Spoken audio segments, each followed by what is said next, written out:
Epic Lunch and Learn, Yeah, episode 34. you better show up. Oh, you had me being nervous here that I was going solo today on what I didn't know I was talking about. It's crazy. Technology always never ceases to amaze me. It's clockwork. Every day we finish the show, I get the outline ready for tomorrow, get the guests all set up.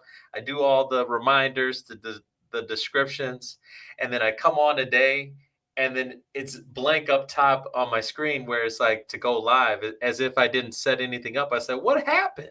Yeah, you got me. You had me going back into the email, looking at the outline that says Hector, and then it says the 22nd. I'm like, that was yesterday. What's going on?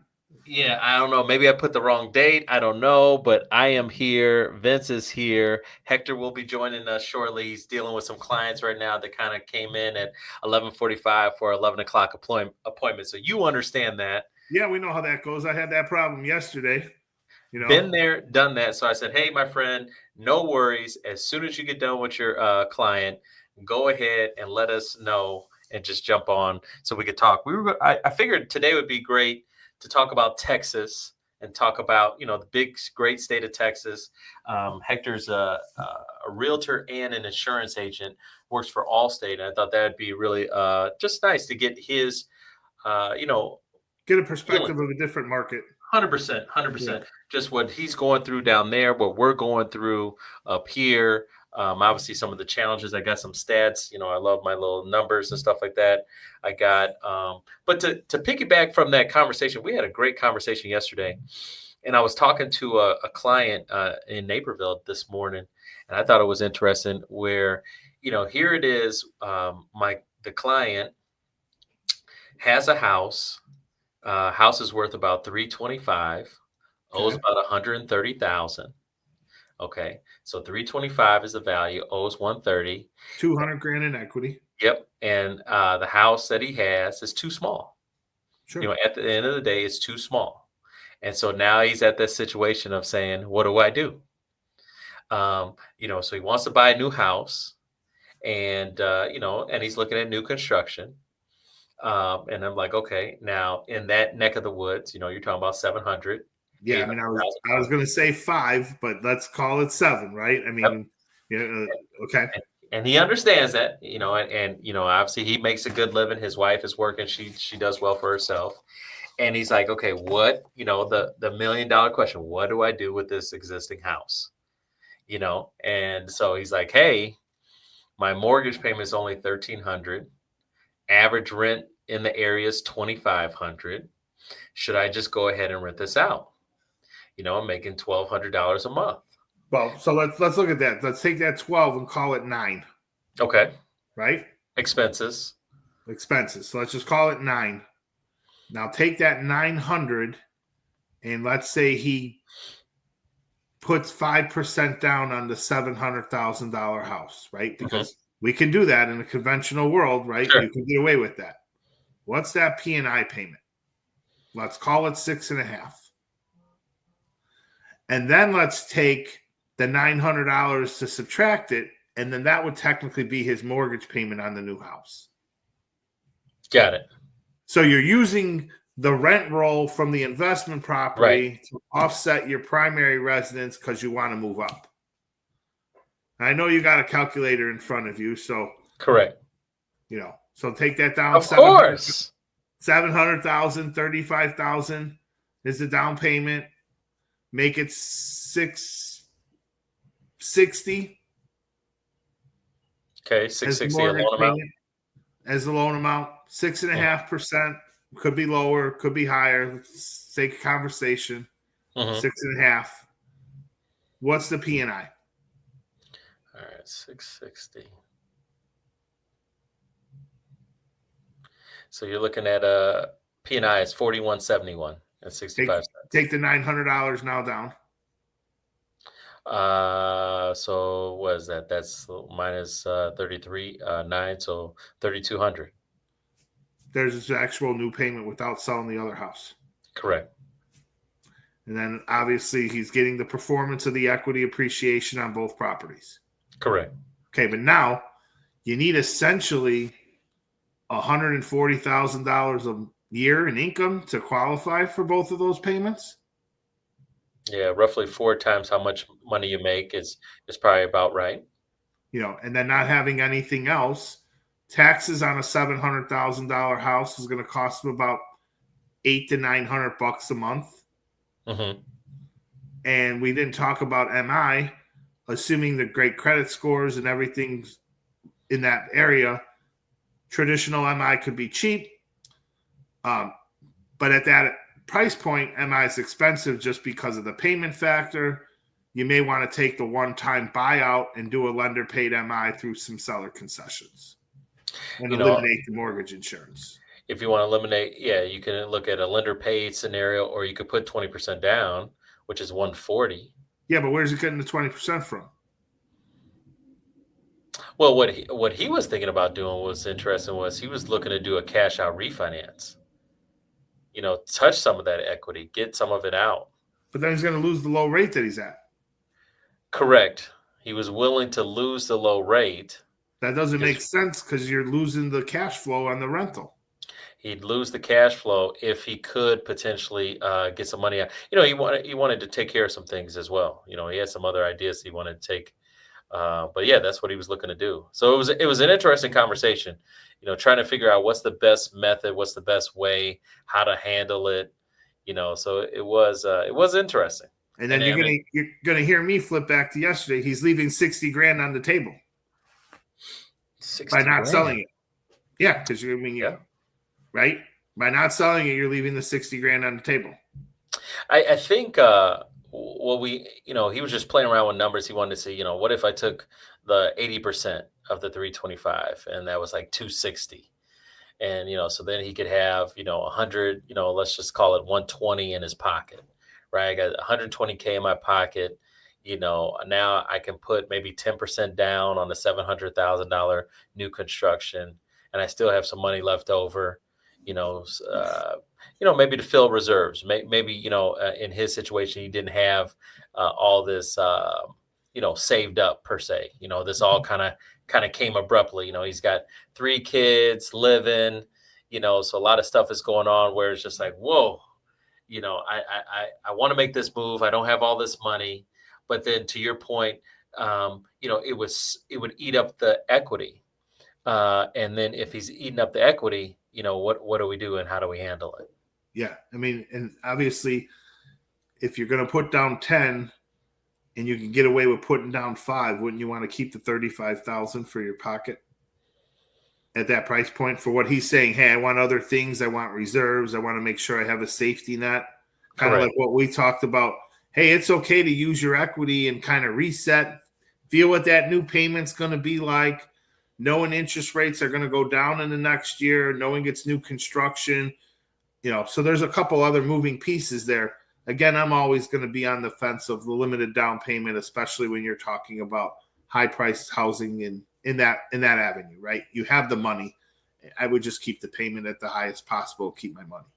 Yeah, no, it is something, that we, it's kind of a part 2 until when Hector, hopefully he'll get in probably about halfway through this process, but it is something that I kind of, and as I discussed with him, I think this is more common of a conversation that we probably all need to have. It's like, what do we do?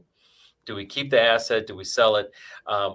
Playing around with the 260 number, right? So, once again, we have a client here. He's got a $325,000 house. He owes 130. If he sells the house, less burden, and just now he's got the money and he can go ahead, but you'll never get that house again, at that value, because he got it for so cheap in a great area, where average rents are $2,500 a month. Yeah, his existing home is in Naperville, correct? Correct. So he's not moving he's doing a lateral move because he basically wants a bigger house. Correct. Right? He's made his money. He's had his career. The kids are getting older. Hey, I want the estate home now. Correct. Right. I want the luxury. I want the extra space. I want it. I earned it. Yeah. Right. I want it. I earned it. Right. I worked so hard. Now we're here. I want to have it. Correct. And I mean, that comes down to the other picture of assets, right? What's in the 401k? What's the other stuff look like? What as Dante would say, what are the buckets? What do they look like? Yeah. Right. And do you take the gain on the house that you made to roll into the new home to bring your payment down? Or do you take the gain from that home and reinvest those profits? And I mean reinvest, like, let's just throw something out there. Let's say you have a kid. You could throw 70 grand in their college tuition fund. Yeah, you wouldn't be able to fund it for 5 more years, but that's a $70,000 tax deduction in the present year. Correct. Right? Like, could I get better performance than just tying it into my house? Correct. Right? And I mean, we'll always look at that to our clients. I will always bring those options up. We're not financial planners. Nope. We're not advisors. Nope. The problem is when you put the money in the mortgage, it's tied to the mortgage. Correct. So you're going to spend money to go get the money if you can go get the money. I would never take that personally as a choice, when I can always say, I'll just pay more and keep it. Yeah, it's because I'm remembering some of the numbers, but it ended up being, if he does a cash out refinance to 80%, right? It's $260 loan amount, payment roughly, let's just call it $2341. So now if the average rent is $2,500, it's only $100. Well, now it's not cash flowing, right? Because you got right. taxes. Well, so then, well, 2,300 total, taxes and insurance included. 23 and all. Yeah, so PITI. So now, all right. So when you're trying to make this decision, I got a value of 325. I owe 130. I want to do a cash out refinance. I got, I take out $120,000 I can actually physically use. I can do whatever I want with this 120. It's mine and it's tax free. So that's great. Now I have a property here that you're telling me average rent is 2,500, but my mortgage is 2,341. Does that make sense? Now, to me, it does and it doesn't, depending on what are we solving for? Are we solving for income per month, or are we solving for growth?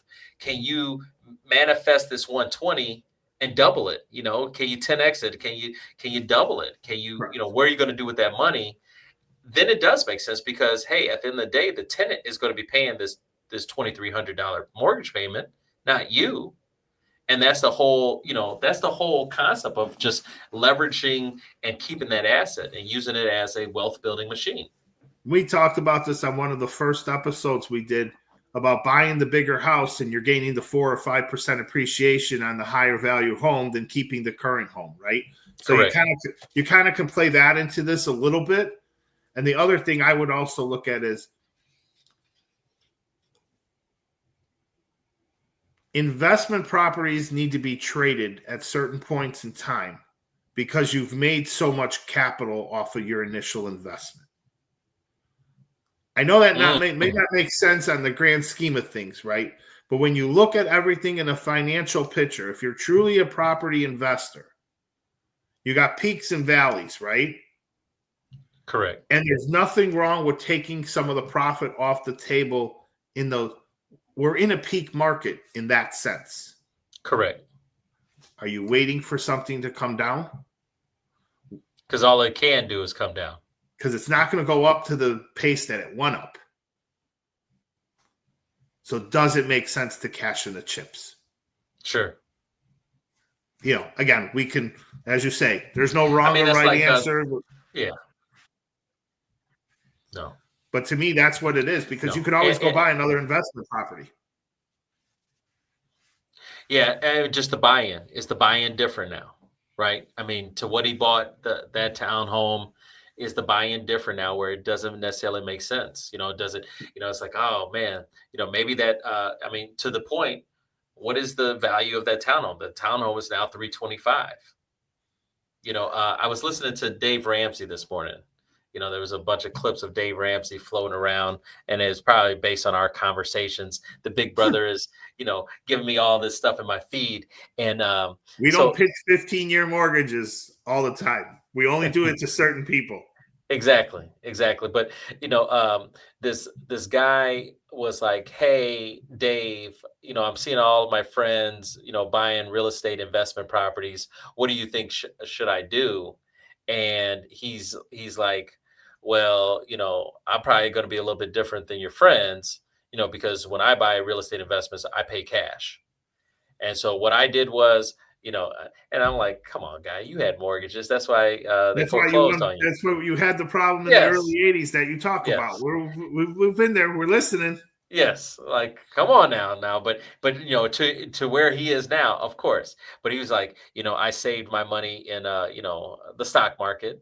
I let it grow, and then I took the money out once I got the interest that accrued, and I paid cash on this and paid. I was like, well, dang, if you're doing that at a 5-year clip, either your investment is off the chain or the sales prices are miniature. So like let's be real now. Right. You were buying when things were 75,000, 50,000, 45,000. Correct. Right. And now you can be like, hey, look at me. I got 6,600 properties, and the valuation now is 5 times where it was. Yeah. I mean, but in 21 and 22, we gained 5 years worth of appreciation in 1 year. And then we did it again the following year, right? And that's what's Correct. created this wealth in housing. Correct. Right? I mean, at the end of the day, that's what it is. And should we, cash some of those chips, right? Sure. There is a level of buy and hold. But, one thing I love about a true real estate investors that are out there, the Andrew Holmes of the world, multi-million-dollar people, Lee Arnold, just to name a few, Grant Cardone's. They talk about, like, if you're a true real estate investor, you got to do everything. Everything. Nothing can be off the table. Some things might make sense for a short-term rental. Some things make sense for a mid-term rental, long-term rental. Some make sense to fix and flip. Some makes things for buy and hold. You have to be willing to do all walks of life. You might have to, potentially, hey, wholesale this deal because it doesn't make a lot of sense for you. It may not be an area that you're 100% familiar with, and move on. I'm gonna throw one thing to you on that, because I don't really pay attention to the investment market as much as you do, but I catch those guys every once in a while. Sure. They're not big on single family rentals. Andrew Holmes is. Okay. Kiyosaki is, he's commercial, big, apartment buildings. Cardone is apartment buildings. Why, but I don't want to generalize, but I'll just say the Asian community has found comfort in single family homes. A little bit more controlled. A family is going to live there longer versus the apartment building, and those are just, basic numbers, right? We can take a look and say the average apartment, person may live there 2 years, where the single family house may live there 8 years. Yeah. Now let's hit that back to your buddy. Now let's look at what he's buying. Let's take what he potentially could sell. Mm-hmm. Now let's take a look at what he's buying. New construction.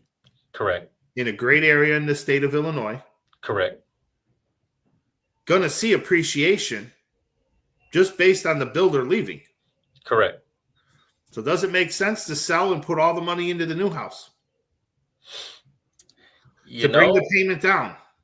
One of the issues with it is a possibility. The issue is if you are lack of assets, right? If you're a little short on funds, but you need to make the move to the new construction house, right? You need to go ahead and make this move up, but your lack of funds. We have to look at that bridge loan that we offer. The bridge loan allows that situation where you owe $325. We could take 70% of the money out and let that be towards your down payment. The issue that I think he's thinking of is like, hey, I don't have the funds to put the money down, right? A builder may want minimum 10%. True. Or a significant down payment. So he's like, well, where the hell am I going to get $70,000 on a $700,000 house? Yeah, I mean, obviously, can you take a loan against your 401k? Can you Correct. borrow from your IRA in the Correct. short term and put it back? I mean, so those are all other factors that come into play, right? Correct. I mean, the bridge loans are great ideas. And just for everybody, someday we'll do an episode on bridge loans and how they work and how you can use them in today's market. They're a little expensive, so everyone has an issue with the cost of a bridge loan. But remember, it's a solution based loan. It's not your long-term thing. And bridge loans help you negotiate to the house you're looking to buy. So sometimes you pay fees on a bridge loan that you wouldn't normally see, but it helps you gain a lower purchase price on that property you're looking at. So it's a balancing act. Correct. Yeah, no, it definitely is. I see the mechanisms, right? When we look at the different types of buyers, and that's one of the things that, we understand. There's 5 different types of buyers, which require 5 different conversations. And I think you brought the 5th one to me, just the relocation buyer, right? That's a different conversation. Someone relocating from, let's say they work for Bing.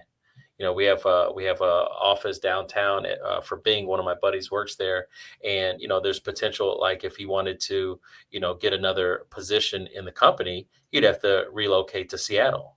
Right. And there's a whole conversation to, well, how much are they going to give you? Are they going to buy the house from you? At what valuation? Buying it in Seattle now, where are you going to live, and all those types of things. Yeah, I mean, corporate world, that's a negotiation tactic. When you get that proposal that you're supposed to move or they want you to move, those are things you need to bring into your negotiation of that package. Yeah. And then I think the downsize and the upgrade buyer, they're 2 different people, but, with different, mindsets. Normally a downsize buyer is going to be someone, probably mid 50s, early 60s, daughter, 3 daughters, 2 daughters, a daughter and a son have moved out.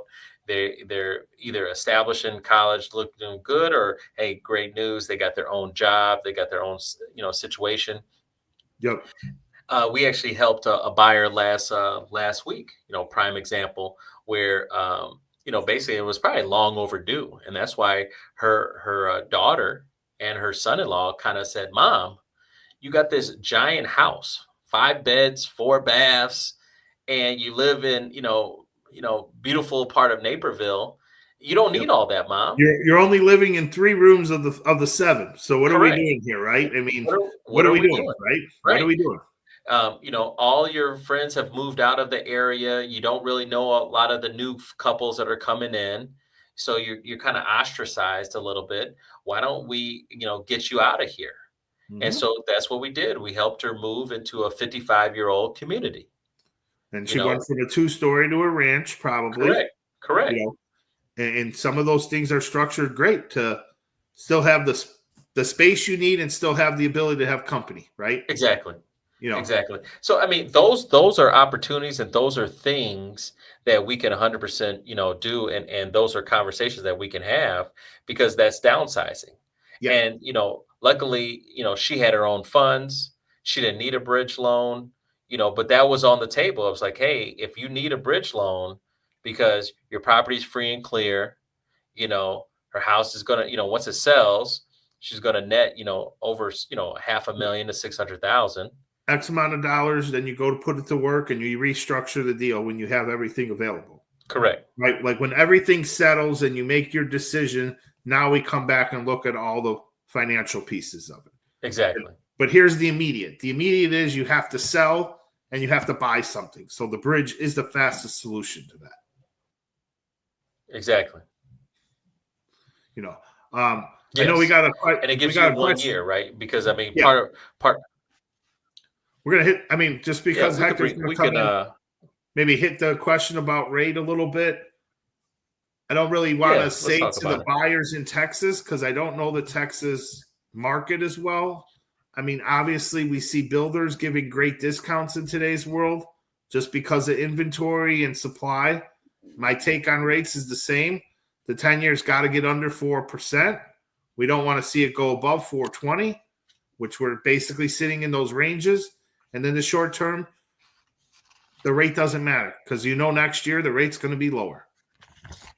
I had a nice little intro that I was going to read today, and I might as well just do it, and I'll check in with Hector right now. But I said, picture a wildfire being wrestled under control. The flames of demand and price growth still roar, but water is being poured on in the form of high taxes, rising interest, more supply, and cautious buyers. This isn't the time to play tourist at the fire line. It's the time to know the terrain. Because if you understand which markets are saturated and where the sparks are growth are still catching, and which hidden costs can burn you, taxes, distance, infrastructure, you can still win big in this market. And I kind of wrote that because, the Texas is huge. And I didn't even realize how big it was. I have some in-laws, that live outside of Austin area. And so my, just immediate dumbness when I got down there, I was like, oh, okay, we're going to go from Austin and then we're going to spend a day in San Antonio, and then maybe we'll spend a day in Houston. And they just looked at me like, are you nuts? It's 3 hours to get to San Antonio. Mm-hmm. It's another 4 hours, to get to Houston. Like, these are almost like different sections, like different buckets. And then Dallas is further north than Austin is. Yeah, I mean, I remember the days when I first went to Arizona State, driving from Chicago and driving through it. It's like, when do I get out of the state of Texas? Because it's taken way too long to go across it, right? All the same, right? But yeah, I mean, everywhere's got pockets, right? Especially in areas like that. I mean, Texas saw a huge population increase during COVID. Yeah, I think Texas falls into the realm of Florida, right? That a lot of people moved there during the pandemic. That was probably the two states that I heard the most. And so, they said in the migration, jobs specifically were in tech, energy, and services. So naturally, the populations have increased. And when I was down there, and still to this day, it's just a lot of building. I mean, if you're contractor, construction worker, I mean, they just are constantly building and expanding things, from the airport to the streets, it's just constantly building, and supply is catching up slowly, but it is catching up because people have slowed down a little bit in the buying because they've been a little bit more, what's going on? How is this really happening? Because the prices have gone up. Right. Because the taxes, they have equivalent in Texas is basically our suburban taxes. So they're in the $5,000, $6,000, $7,000, $8,000 category. Yeah, but then you're also getting a 2,400 square foot home. Exactly, and we have Hector. What's up? How's it going? Good. How are you, bud? Busy. It's always busy here at Allstate. It never stops. But I'm glad I was able to join you guys. I'm excited to be on here again and share some knowledge with your public and all the people that follow you. So I'm definitely amazed. How's awesome, your day? Man. Everything's good up here. We're up north. This is Vince. This is Hector. Hey, Hector, how you doing? Thanks for joining us. What's up, Vince? No, absolutely, man. It's a pleasure joining you guys. How you guys been? All right. You guys been talking good about me or bad about me? Bad. Yeah. I love that. Basically we started the conversation off really just talking about some scenarios that I think a lot of people are dealing with. And the concept was like owning a house, right? And now you need to expand, right? You want to upgrade your house. And so you're like, okay, this house is too small for us. All right, we're going to buy another house. But what do you do with that house? Some of it, you're listening to the gurus, you're listening to people talking like, this is an asset. I shouldn't let go of this. I should keep this. But, having that decision is hard to do. A, can I afford it? And then does it make sense? Because if I sell it, I get all that money, but am I missing out on the slow drip of, maybe the rental income that could come in, maybe doing a cash out refinance and getting bulk of it? Or should I just get rid of it because I just don't want the hassle? We started the conversation off in there, and I just imagine that you probably see that a lot in the Texas area as well. The Texas market is crazy when it comes on to leasing. But one of the things I always tell my clients is not everybody's made to be a landlord. There's two different things. And I don't want to always give them the golden rule that, hey, yeah, be an investor, invest. But if you can't deal with tenants or don't have the proper people in place to help you manage these tenants, it's going to be difficult. Everybody sees things on TV, online, like you should invest in properties and be the landlord. Sometimes it's not for you. But if it is for you, then we move forward and make sure you have a property manager that kind of handles the day-to-day operations, getting the handyman called in, because you're going to have things breaking. A lot of the clients, what I see right now on both sides, on the real estate and insuring, they're buying new construction even to lease, which is smart, because they know that for the next 5-6 years, they don't have to do anything to the property. I'm not going to say that they don't have the best flooring or the best granite countertops, but it's brand new and it's going to last a long time. So the profitability is going to be better because they don't have to invest in upgrading different materials on the property. So it could go either way. So a lot of people are doing that in Texas, buying brand new to rent out. And then other people are, flipping properties. So it could go either way. The market is good for both industries right now, whether you flip, whether you stay, whether you sell. But if you're not cut out to be a landlord, don't do it. If you have somebody in place that could do it for you, go ahead and take care of that. If you have a good cash flow, why not? It's always a possibility. Sure. You're in Buda, Texas? Buda, Texas. Yeah, Buda. I know. Buda, I said it the same way when I lived in Chicago. Now that I'm here, I say it the right way. It's Buda. Buda. Yeah. I looked up Buda last night, and it says population has more than doubled since 2010. Yeah. I brought all my family from Chicago. That's why it's doubled. Fair enough. They said as of mid-2025, about 15,000 to 16,000 people live in Buda. Yeah, it's a growing little city. It's a beautiful town. My office here sits on Main Street. I call it the penthouse it's not Michigan Avenue, but it is Main Street. And it's a small little town feel. You got your mom and pop shops literally down the whole road. And it has a small town feel. So I'm glad to be part of a market that's growing, because you could still have the opportunity to grow with the market. Teaching, advising new clients, people that are coming out of town need to find a place where to go. What are the school districts like? What's the environment of the community? I've been here for, I want to say 11 years already. So I kind of know both Buda and Kyle and South Austin very well when it comes down to where are your places to go. But Buda's been, a little charm. I got to say, it's a very nice little charm off of 35. Yeah, they said the median household income is roughly about 110 to 120. And Yep. the average property is about low 400,000. Yeah, it's definitely a higher priced market in Buda than Kyle. Kyle is another city that's just literally an exit away that is also doubling in size, tripling in size. We have a lot of commercial restaurants, a lot of activity going on now. It's booming completely. So it is another city that it's growing, and you're having the older homes where people now are actually upgrading and leasing out a lot of properties in Kyle. But Buda is, it's up and coming. It's expensive, but it's comfortable. It's very comfortable to live. A good place to raise your family. So go ahead, Vince. I'm just kind of glancing through some questions, and would we say that this is the Austin area, kind of, or no? Oh yeah, absolutely. Austin is literally an exit away, literally one exit north of where I'm at.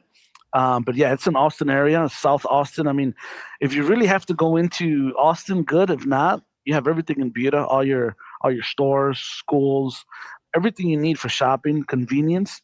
It's here in Buda. But if you want something more specific in Austin, a different type of vibe, then you just travel a couple exits up north and you're there. Gotcha. And Dante, you hit on it, so let's maybe hit that question just because it was there. Yeah, go ahead and answer this one, Hector. Maria asks, what's the safest area to invest near Austin? So the safest monetarily, or the safest in feeling comfortable with the right area? Because there's a lot of areas where you could invest in Austin. And typically South Austin is a growing population. There's a lot of new communities. Easton, that's also on the east side of 35, which is all South Austin as well. A lot of great properties on that side. The west side as well. I mean, if you look at Slaughter Lane, William Cannon, and these are just streets that I'm naming that if people live in the area kind of know it. Very good areas to buy and invest. You can even go further up north into central Austin or even northern Austin to do investing. If the numbers fit your budget, go for it. Awesome. Yeah, this would be Buda was probably the equivalent to like the South Loop maybe of Austin. Vince, just to kind of give you an idea. It's Yeah. just, so you're, once you go outer limits, that's probably the first neighborhood that you're bumping into, That's Kyle and correct. Buda. On your way down to San Antonio, if That's you're right. heading south. Yep. That's where you're headed if you're going down that path. So it's a little quiet, growing. Obviously, I was curious, what are the property taxes? Because are they rising with all They the are people? rising. They are rising. So there's a community in Sunfield, in Buda. Average, we're talking about the low 8,000s up to $13,000 a year in property taxes. But they have a lazy river, two lazy rivers to be quite honest, and that brings people in there. It's like, you know what? I don't mind paying high taxes if I have my amenities, and the landscaping is being cut and look fresh every morning. You don't mind doing that. But when you're paying $12,000 and you're not getting anything back from the city or the HOAs, you kind of complain a little bit. But yeah, that community there, and there's other communities in Buda as well that keep everything top notch when it comes down to making sure it looks good. So you're paying for something. You're going to get something back in return, even if you're paying a high cost in taxes. But yeah, the average, I would say 8,000 to 12,000 a year in taxes there in Sunfield or in Buda. Those are Illinois property tax range. Something's going on there. Yeah, all the family that we brought over from Chicago literally brought their tax bill with them and say put it into this property. But yeah, it's definitely the reality. Chicago, when we moved to Texas here, things were more affordable, and that was many years ago. And that's the kind of Texas we wanted to keep. But people from California, Chicago, other places, basically brought the economy here, which is great. There's nothing bad about advancing financially in that aspect. So why not? You just got to roll with the punches at that aspect. It's funny you bring that up because the migration of Californians moving into Arizona, Texas, Utah, all those areas of during the COVID really has made a change to the financial structures of different places that were affordable pre-COVID. Yeah, absolutely. I was on the radio last week. XRT, North Texas Radio. Oh yeah. Okay. Yeah. So and that was the first time ever I'm on the radio. I got invited on, and they asked me to pray before we started our segment. I was like, "Are we serious?" Like, they take it just a different route. I was like, okay, but I was just talking about real estate and the market and stuff like that. And the co-host actually, she was like complaining about the Californian migration and how they've increased all these prices and made things not affordable. And, she had previously owned property and sold it. And now she was, renting and looking to kind of get back into the marketplace, but, felt, out of touch. And it was kind of the first time I actually have heard that segment of the population that, have had that struggle, that we're like, man, I don't feel like it's attainable for me. And I felt bad about that. And I was like, man, I never really thought about that. What are you seeing, if you have seen, with the migration? What are they doing? I mean, what are the Chicagoans bringing to Texas that have made it so higher in price? I think basically is the equity they had in their homes before they moved out here.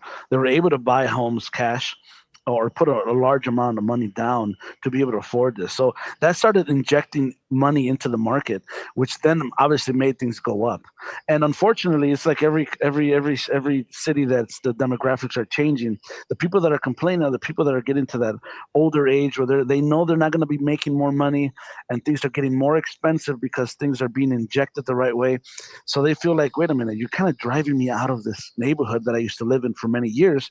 Because of the taxes, because of I'm knocking down a 1,200 square feet home and building a monstrosity of 4,000 square feet home in the same neighborhood, it's changing the demographics completely. So it's kind of taking that, it's like gentrifying, as we say. It's just changing the older people that live there to the younger, the new money into the neighborhood. And that's what's changing things a lot. And people, sometimes a lot of people don't like change.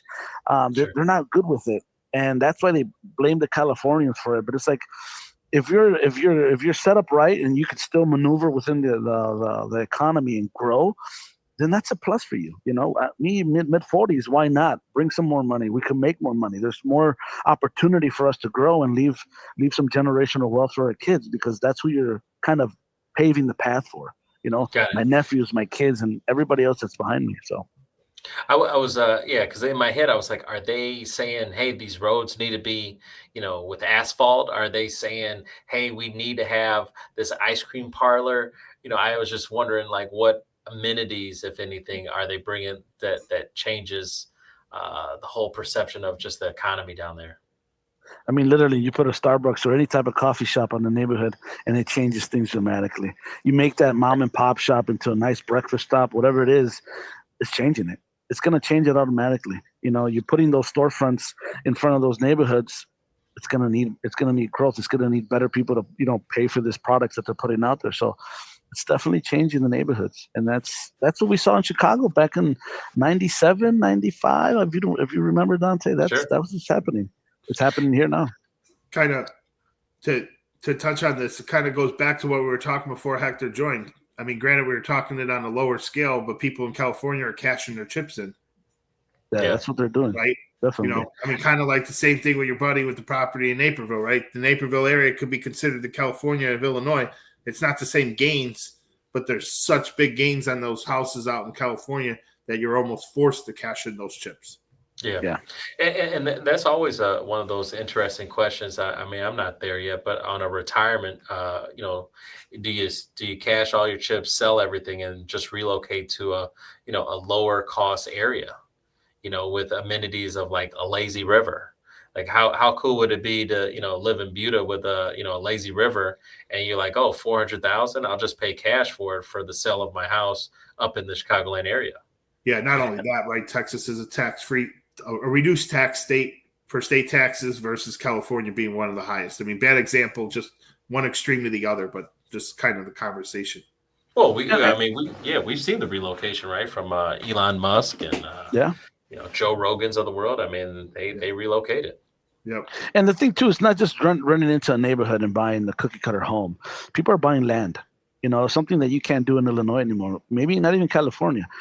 So they're taking advantage of buying more land acreage, whether it's 1, 2, 10, 15 acres, because they could build their dream home instead of, knocking into the neighborhood where your neighbors are still on arm's length range.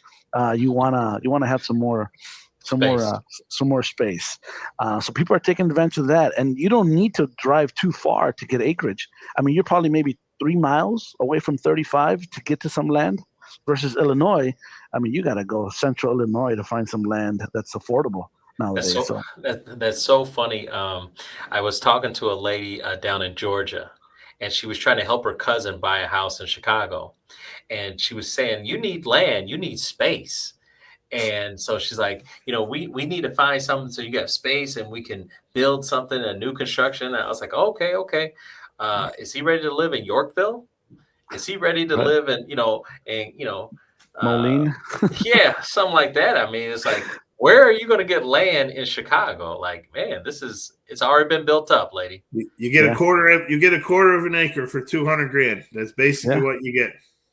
That's it. Like, so she just didn't have a clue. I mean, so different states obviously have different characteristics. And to your point, Texas being so big, there's so much still land opportunity, which is just rare. I mean, that's just uncommon, obviously, up north. We don't, everything has been built up around here. So we don't see that like you guys do. And that's remarkable.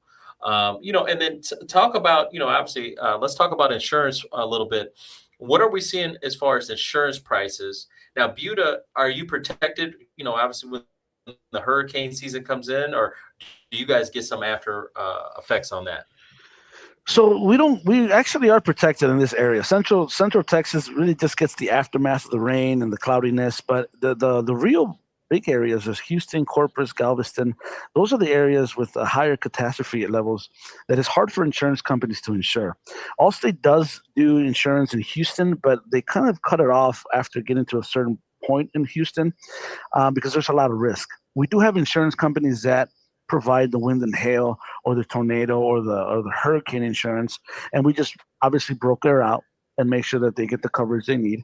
We'll do the dwelling protection, and they'll do all the windstorm and stuff like that. But it's getting expensive. It's getting expensive. I'll get a lead in any type of area in Houston, and I know immediately it's going to be a catastrophe area. So I don't even go and quote with Allstate. I'll go ahead and quote with one of our broker companies, because that's who's going to accept it. It's going to be a higher premium, but it's going to be insured. There's a cost to living by the ocean that people forget. It's like beautiful views. You're 2 steps away from the ocean. That's your dream. But when they get the price tag on how much it's going to cost to insure it, they kind of take a step back and it's like, wait a minute. I didn't know that this costs so much money to live by the ocean. It's a perk. That's why you can count how many houses are living by the ocean instead of inland. So, but it is cost, and it's beautiful. Trust me, people will pay it. People have the money. Californian people will come and do that. They'll buy by the ocean, and they'll pay the price tag because they want to live there. Yeah, their ocean got too expensive. Yeah, exactly. And their waves are much bigger instead of ours. But and they don't have the storms. Yeah, that's the difference. Right? That's the difference. Yeah. That's a big, huge difference. We're kind of flowing right now, but I do want to take a time out just to do the housekeeping notes. So I got to do housekeeping notes. That's mandatory. This episode today is sponsored by Epic Mortgage. Whether you're buying, investing, or refinancing, call Epic today. That's 708-905-5300. That's 708-905-5300. If you need a blueprint, a step-by-step playbook for turning your mortgage into a wealth building machine, buy my book, The Ultimate Mortgage Guide. It's available on Amazon. After this show, appreciate everyone listening. I mean, it was kind of a slow coming, but now people are coming in. Appreciate everyone listening today. Make sure you give this a like and a thumbs up, and share with people that you know. We're at about 278 people listening today. Really appreciate that on Facebook, LinkedIn, and YouTube. But after the show, go to Epic Spotlight, our YouTube channel, and listen to our most recent episode with Ernest B. Fenton. He's the founder and managing partner of the law offices of Ernest B. Fenton. He has a rapidly growing firm based in Chicago with a focus on civil litigation and estate planning. A Harvard Law graduate with a background in business management. He's an educator, author, and entrepreneur, having successfully launched small businesses in both retail and real estate sectors. So make sure you check out that most recent interview. And then we have some preferred listings. Now, we do need to get some preferred listings down in Texas, Hector, because we love promoting, helping people get pre-approved. But we do have 1413 East End, Chicago Heights. It's a commercial storage going for $165. Contact Amico Pope, 312-600-7673. We have a couple condos, 6945 South Dorchester, Avenue 2S, going for $149. And we have 2030 East 72nd Place, Unit 3D, Chicago, going for $109. That's a 2-bed, 1-bath. Both of these condos, contact Evelyn Wood, 773-718-9742. We have 1605 South 16th Avenue in Maywood, going for $250. It's a 4-bed, 1-bath. Contact Tamika Bishop, 630-479-6352. And we have 2 properties in Jacksonville, Florida, 12673 Sin Bay Court in Jacksonville, Florida, and we have 12707 Sin Bay Court, Jacksonville, Florida. Both are new constructions, 4-bed, 3 baths. Contact Charday Nix, 904-520-8041. Charday will actually be with us next Tuesday, Vince. If you're able to make it, she'll be here next Tuesday to kind of go over all this new construction. Oh, that's the agent in Jacksonville? Yeah. She's going to join us next week. What's funny is we spoke on new construction. I think, and this is something I never even knew of, the forward commitment. So the forward commitment is basically, these builders are working with us lenders, and we can actually help as well. Coordinate a package deal of saying, hey, if you're going to, sell these deals to us or close these loans with us, we will give you a forward commitment on interest rates. And so what they are below the market interest rates, almost like the raw pricing, enabled to incentivize them to, want to come to us, and also make sure we're incentivizing the buyer to buy. And so that has been the, huge, obviously, down in the Texas area with all the new construction. And that's why, to some degree, it makes sense to look at new construction as an opportunity, because, if you can get below market rates, or if you're getting 4.5 fix on a 30-year, I mean, that's just not anything out there on an existing home. So that does, incentivize people, if they can't afford it, to maybe look in that direction. And that's what we see, obviously. Yeah, that's definitely huge here in Texas. A lot of people are going in the new construction. I mean, they're giving these houses out literally with all the incentives you can get. I mean, if you cannot afford a pre-existing home, you could afford something new construction. They're giving so much away. Why not? You know, and then they incentivize us real estate agents for coming and putting them through the door. So it helps. It just helps the consumer. It helps the economy kind of keep moving. It doesn't put things at a halt. So it's a good thing. And, you know, builders have to get rid of these things. They have a debt they have to pay to with the lender. So they have to get things moving. So why not, you know, use these new constructions? Yeah. Vince, I've always been almost with the white flag to say, hey, I do existing homes. You know. Yeah, I really didn't. No one's probably going to like my answer on that if you're a builder. But here's my take on that. You're buying the market. You're inflating the housing prices because of that, because you're building the cost of buying that rate down. But again, the consumer's focus is payment. Yeah. And I won't knock buying a new house, but you're paying a premium for the home, but you're getting a lower rate. Yeah. I mean, can lights is not an evaluation to increase the property, right? Sod for your front lawn is not a valuation, even though these are markups, right? These are the little markups that they mark up everything they could possibly mark up, right? And we get it, you know. Right. And sometimes that, you know, that I've been fortunate enough to do a couple new constructions in my life, in my career. And you know, and we've had a pushback a couple times with the valuation, like, hey, I know you're trying to sell this for $450, but we think it's $395. I mean, there's just correct. You're just marking it up way too much, and there's no justification. And it's such that it's that feeling, you know, that eerie feeling, because you know, that's when the back sweat starts, because now the buyer's upset, the builder's upset. You should have gone with our in-house. We would have just used our in-house lender to get all of this, and the appraisal comes in $30,000 more because they know the appraiser. Correct. And they provided the comps. It's a little bit of everybody's playing in the same sandbox, and it's a little too congested for me. Let's just put it that way. I like to step away. I had a VA deal out in last year that came in $40,000 less, and they were trying to sell it to the VA guy for $40,000 more. Like, that's not happening. You know, it's just one of those things. I just wave the white flag. I'm here. I can help you with the new construction, but I understand if forward commitment is there, you know, and sometimes they just don't play nice, but you know, it is what it is. Let's answer some of these questions. And we'll let Hector, you know, Hector has some experience, and we'll lean on you on this. Can you explain how property taxes affect investors? Well, obviously, we're looking at the bottom line here. Definitely, the bottom line is important. We want to be profitable if we're going to start investing in the properties. So we want to make sure the property taxes are where they need to be. As an investor, you're going to have to pick and choose your numbers. If the numbers work for you, go for it.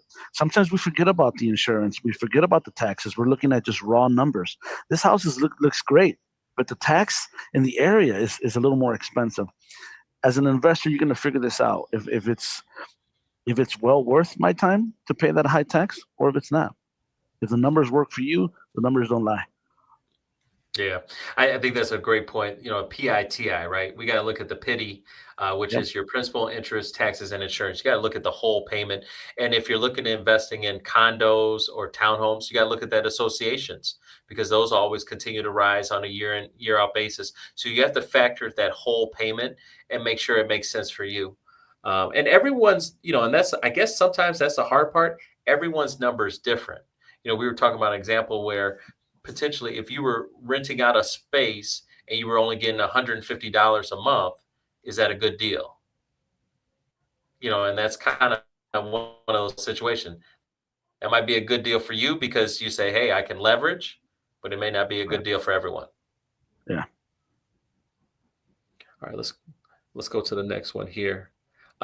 What's the outlook for 2025 in Texas real estate? What do you say, Hector? Right now, you know, the market is tough. There's a lot of inventory out there. Things are slow, and it's slower for people that are brand new. The people that have been in the industry for a long time have seen the waves in the market and how things change, and they're actually capable of going through the storm. You got to work a little harder for it. You got to work a little harder for the deals. You gotta really educate the clients, because if you're not educating the clients when it comes down to real estate, they're gonna be afraid of it. They're gonna be afraid of the market. They're always gonna ask you, is it the right time to buy? At this point, if it's your time, buy it. If it's not your time and you have to tweak things, then you tweak them.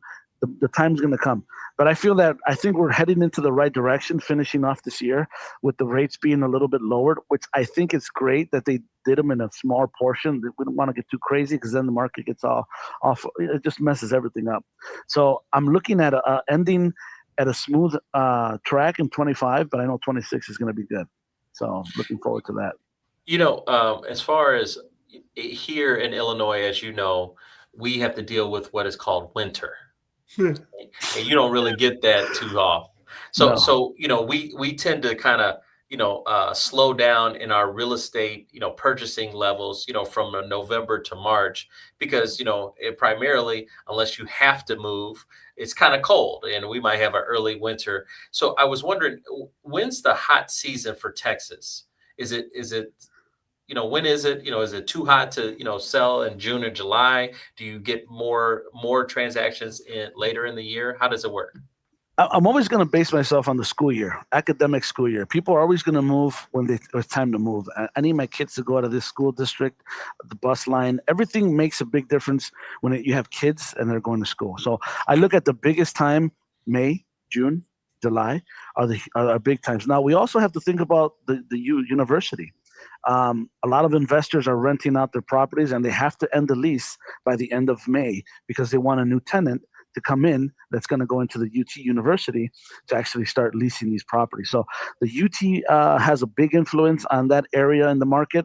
And I still think the school districts and when the school starts is how people start getting, basically ready to start buying or selling during the summer breaks. Because in Chicago is the same thing, school, but yeah, you have winter in that aspect as well. But August is a hot month, temperature-wise, 100 degrees. I don't think I want to be moving boxes in August. But you know what?